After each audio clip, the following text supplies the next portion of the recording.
저희 학원에서는 이제 수업을 그럼 어떻게 할 거냐? 이렇게 진행을 할 겁니다. 일단 예비 고1 때부터 문학, 문법, 독서의 비중을 3분의 1씩 유지를 할 거고요.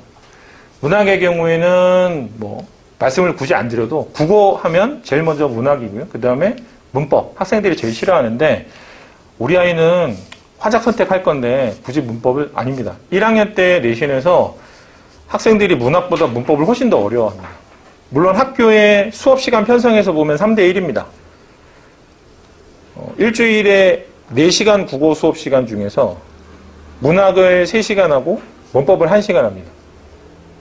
그런데 학교에서 시험을 낼 때 보면 점수의 배분이 6대 4 정도로 됩니다. 그리고 문법의 경우가 최근에 모든 주변 학교들의 문법의 난도가 훨씬 더 가파르게 상승하고 있기 때문에 학생들이 문법을 굉장히 싫어하고 내신 때 문법 때문에 등급이 갈릴 정도로. 그래서 1학년 예비 고1 때부터 저희가 문법을 집중적으로 할 거고요. 그 다음에 독서. 부모님들이 제일 걱정하시죠. 수능에서 독서가 제일 어렵다던데. 비문학의 기초를 안 잡아주면 힘들다던데. 근데 또 막상 1학년 때 내신 준비를 하면서 이걸 계속 해야 되느냐. 그래서 저희도 고민을 꽤 오랫동안 했지만 독서 부분의 경우에는 방학 때 집중하는 걸로. 일단 1학년 때는. 1학년 때는 저희가 예비 고1 과정을 6주, 9주에서 앞에 15주를 뺄 거고요. 그러면 그게 끝나고 나면 3월달 학교 개학 할 겁니다. 그리고 한 2, 3주 지나고 나면 내신 대비를 시작할 건데 내신 대비가 진행되는 동안에 독서의 공부를 따로 하기는 굉장히 어렵습니다.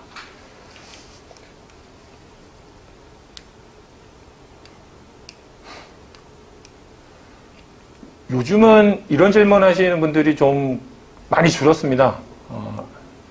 고1부터 수능 수업을 하느냐. 당장 중요한 건 내신인데. 설명회에 갔더니 내신이 그만큼 중요하다고 얘기를 했는데 왜 내신 점수부터 생각 안 하고 고1부터 수능 수업을 하느냐. 근데 문제를 학교의 내신 문제를 보면 아시겠지만 내신 문제와 수능 문제의 난이도가 차이가 없습니다. 오히려 어떤 학교의 문법 문제는 수능 시험보다 더 어렵습니다. 학생들한테 제가 숙제를 내줄 때 이거는 수능 시험 문제다라고 하는 걸 밝히지 않고 학교 기출 문제랑 섞어서 줍니다. 그럼 아이들이 나중에 공통적으로 질문하는 문제들이 있어요. 제가 나중에 수업하다가 야 이거는 안 어려웠냐? 라고 물어보면 아니요 이건 풀만하던데요. 이거는 이게 어려워요. 이거를 설명해 주세요. 근데 풀만했다라고 하는 게 대부분 수능 시험이나 3학년 모의고사 문제고 학교의 기출 문제가 더 어려웠다고들 얘기를 합니다. 물론 그렇지 않은 학교들도 있지만 대부분의 학교에서 문학이든 문법이든 거의 대부분 지금 학교의 내신 시험 문제의 수준이 수능 수준하고 비슷하거나 오히려 어떤 문제는 그거보다 더 어렵거나. 그 다음에 저희가 예비 고1 수업을 진행하면 수준별 수업을 할 겁니다. 반의 학생들이 수준이 각기 다른 학생들을 모아놓고 수업을 하면 어느 쪽도 소규모 목표 달성이 어렵거든요. 그래서 입학 테스트를 보고 그 다음에 학생들이 만약에 저희 학원 중등부를 다닌 학생이라면 중등부를 다녔던 때의 선생님들의 평가 그 다음에 저희 학원을 다니지 않았더라도 중학교 때의 내신 성적 가장 메인이 되는 건 입학 테스트 점수이고요. 그렇게 해서 몰입반 여기는 한시적으로 저희가 운영할 겁니다. 수능의 기초가 전혀 안 돼 있다.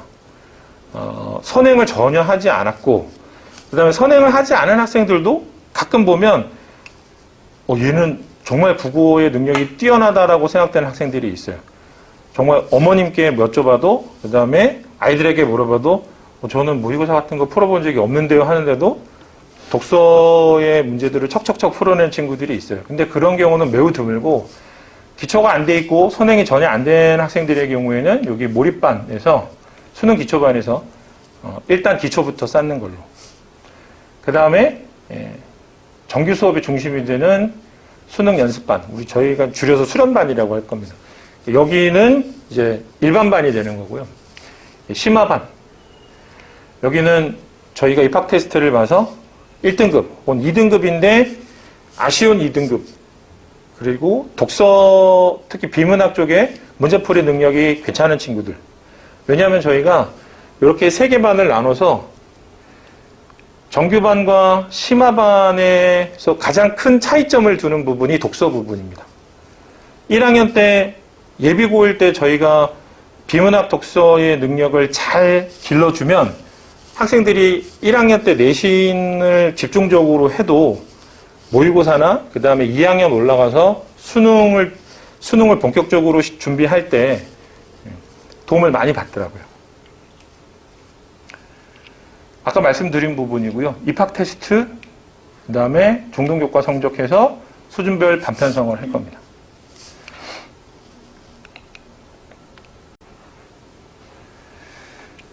예비고일 겨울방학은 이제 15주 프로그램이 되는 거고요.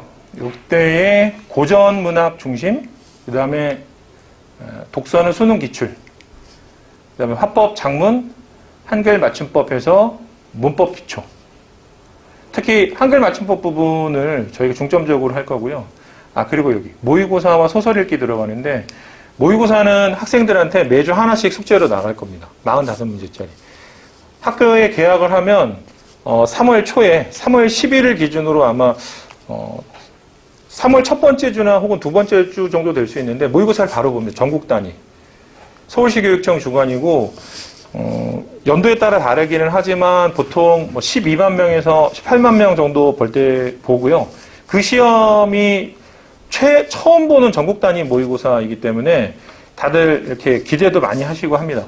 그래서 일단 그 모의고사를 대비하기 위해서이기도 하고, 저희가 학생들한테 수능 중심의 수업을 하는데 실제로 수업 받은 내용을 어떻게 적용할 수 있는지에 대한 훈련을 하는 거죠. 근데 모의고사 문제를 숙제로 주면 학생들이 성실하게 풀어서 내는 학생들도 있지만 그냥 대충 찍어서 내는 학생들도 있습니다.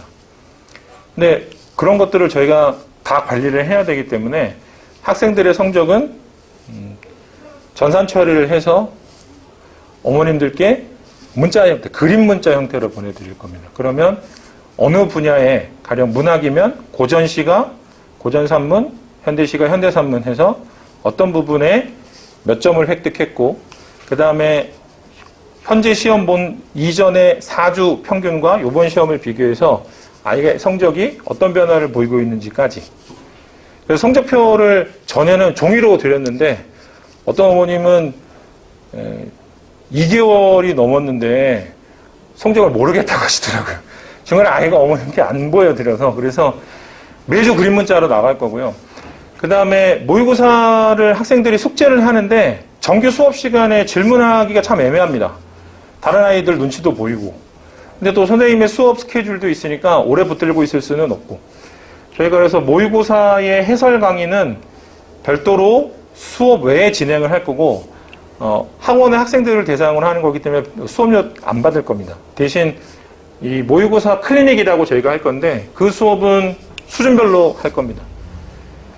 잘 해오는 학생들은 틀리는 문제가 5개 안쪽이거든요. 근데 열심히 노력하지만 아직은 기초가 부족한 학생들은 20개 이상씩 틀립니다. 그러면 그 학생들을 섞어놓고 질문을 받기는, 해설 강의하거나 질문 받기는 어려워서. 그 다음에 소설 읽기의 경우에는 학생들한테 국어교과서나 고2 문학교과서, 그 다음에 수능시험에 자주 나왔던 소설, 단편소설들로 일주일에 2편씩 저희가 읽게 할 거고요. 그리고 1학기 여름방학의 스케줄을 이었습니다. 1학기 여름방학의 문학은 현대시가를 집중할 거고요. 그 다음에 2학기에 모든 학교가 2학기에 중세국어 문법 시험을 봅니다. 이 굉장히 어려워서 여름방학 때 저희가 집중적으로 할 거고요. 그 다음에 아까 말씀드린 대로 비문학 독서, 경제와 과학을 학생들이 제일 어려워하거든요. 여기를 집중적으로 수업을 할 겁니다. 그리고 모의고사 소설 읽기는 동일하고요. 그 다음에 학기 중 수업의 경우에는 저희가 내신을 나가기 전에는 이렇게, 내신 나가기 전에는 정규 수업에서 문학을 집중적으로 할 겁니다. 아까 말씀드린 대로 비문학 독서는 내신에 포함이 안 되기 때문에 학기 중 수업에서는 문학 집중으로 진행을 할 거고요. 관리는 이렇게. 과제는 저희가 세 과목을 나갈 때 문학, 독서, 문법의 세 과목마다 과제를 10문제에서 8문제쯤 해서 아까 말씀드린 모의고사 숙제 말고 별도의 과제책이 또 따로 나갈 거라서 과제책이 저희가 2가지 나갈 겁니다. 모의고사와 그 다음에 수업 과제. 그리고 모의고사 클리닉은 설명을 드렸고요. 그 수업을 저희가 6주, 9주에서 15주라고 말씀을 드렸는데 6주의 수업이 끝난 다음에 반편성을 한번 할 겁니다. 그래서 안타깝지만 내려가야 할 학생들은 내릴 거고요. 그 다음에 성적이 향상이 뚜렷하고 선생님들이 보기에 얘는 한 단계 수준을 높여서 수업 듣는 것이 좋겠다. 그 학생은 상위반으로 올릴 거고요. 근데 올리는 학생들의 경우에는 저항이 없는데 내리는 학생들의 저항은 굉장히 심하더라고요. 근데 그건 어쩔 수 없지만 그렇게 하지 않으면 아이들이 공부를 좀 소홀히 하는 친구들도 있어서 마지막으로 이제 저희 학원 시간표이고 일단은 이렇게 토요일, 일요일, 주말 수업 중심입니다. 근데 아까 말씀드린 대로 수준별로 나눌 거라서 심화반의 경우에는 토요일하고 그 다음에 일요일에 오후 6시 저희가 지금 요 수업의 시간표는 약간 변경이 있을 수는 있지만 일단은 저희는 주말 수업 위주로 진행이 된다라는 것 하고요. 그 다음에 수준별 수업을 할 때 교재와 수업 내용에 가장 큰 차이를 보이는 부분이 독서 과목입니다. 독서 과목의 경우에는 이렇게 교재 내용도 다르고 수업 내용도 다를 거고요. 문학하고 문법의 경우에는 교재는 같지만 수업 시간에 수업 내용의 차이가 좀 있을 거고요. 그리고 문학이 저희가 고전 문학이 중심이기 때문에 현대 문학의 경우는 어떻게 하느냐. 현대시의 경우에는 저희가 해가 바뀌는 1월 달에 특강반을 따로 운영을 할 계획입니다. 정규 수업에서 2개를 같이 하면 좋다고 하시겠지만 집중적으로 해야 될 부분은 저희가 이번 겨울방학 때 이때 15주 동안에 한 방에 몰아서 고전 시간을 좀 마무리 지어 놓지 않으면 이게 학생들 내신 시험에서 선택지로 굉장히 많이 나오거든요. 그 다음에 보기 적용하는 문제에서 교과서 외부 작품으로 그런 것들을 연관성 있게 한 번의 과정에서 끝내야 되기 때문에 문학의 경우에는 고전시가 집중을 할 거고 만약에 현대시에서 취약한 학생들이 있다면 그 학생들은 특강 수업으로 저희가 대처하도록 하겠습니다. 일단 제가 설명드릴 부분